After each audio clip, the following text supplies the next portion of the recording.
Hi friends, இந்த வீடியோவில் வந்து நம்ம என்ன பார்க்க போகிறோம் அப்படின்னு கேட்டிங்கன்னா, இப்போ வந்து நம்மளோட புஷ்பா 2 திரைப்படத்தோட சாதனை வந்து இப்போ வந்து அஃபீஷியலாக வந்து துரந்தர் 2 திரைப்படம் வந்து இப்போ வந்து முறியடிச்சிருக்கு அப்படின்னு நியூஸ் கிடச்சிருக்குங்க.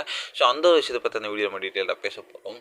ஸோ ரொம்ப பெரிய எதிர்பார்ப்பில் நேற்று வந்து ரிலீஸ் ஆன திரைப்படம் தான் துரந்தர் 2 அப்படின்னு சொல்லலாம். ஸோ முதல் பாகத்தோட வெற்றி வந்து ரொம்ப பெருசாக இருந்துச்சு. ஸோ அதனால் ரெண்டாவது பாகத்தோட வெற்றி வந்து மாபெரும் வெற்றி அப்படின்னு சொல்லலாம். ஸோ இந்த பார்ட் 2 வந்து தமிழ் சினிமா ஃபேன்ஸ் மத்தியிலும் சரி, ஸோ ரொம்ப ரொம்ப சூப்பராக போயிட்டுருக்கு. அந்தளவுக்கு வந்து திரைப்படம் வந்து வேறு லெவலில் இருக்குது அப்படின்னு சொல்லலாம்.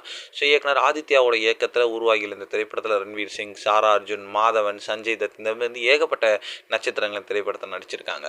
ஸோ துரந்தர் 2 திரைப்படம் வந்து கிட்டத்தட்ட ப்ரீ புக்கிங்லேயே வந்து பட்டையை கிளப்பிட்டு இருக்கு. ஸோ அதேமாரி வந்து ஸோ உலக அளவில் வந்து இந்த திரைப்படம் ப்ரீமியர் ஷோ மட்டுமே வந்து கிட்டத்தட்ட 100 கோடி வரைக்கும் வசூல் செஞ்சுருக்குங்க. ஸோ இந்த மாதிரி சாதனை எந்த திரைப்படமும் பெற்றதில்லை.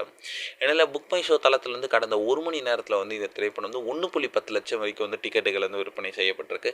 ஸோ இதற்கு முன் வந்து ஒரு மணி நேரத்தில் 1.7 டிக்கெட் விற்பனை செய்யப்பட்டது தான் வந்து சாதனையாக இருந்துச்சு. ஸோ அந்த திரைப்படம் வந்து புஷ்பா 2. ஸோ இப்போ வந்து அந்த ஒரு சாதனை வந்து அஃபிஷியல் வந்து துரந்தர் 2 வந்து முறியடிச்சிருக்கு. ஸோ இந்த ஒரு விஷயம் ரன்வீர் சிங் ஃபேன்ஸ் மத்தியில் ரொம்ப ரொம்ப ட்ரெண்டிங்காக போயிட்டுருக்கு.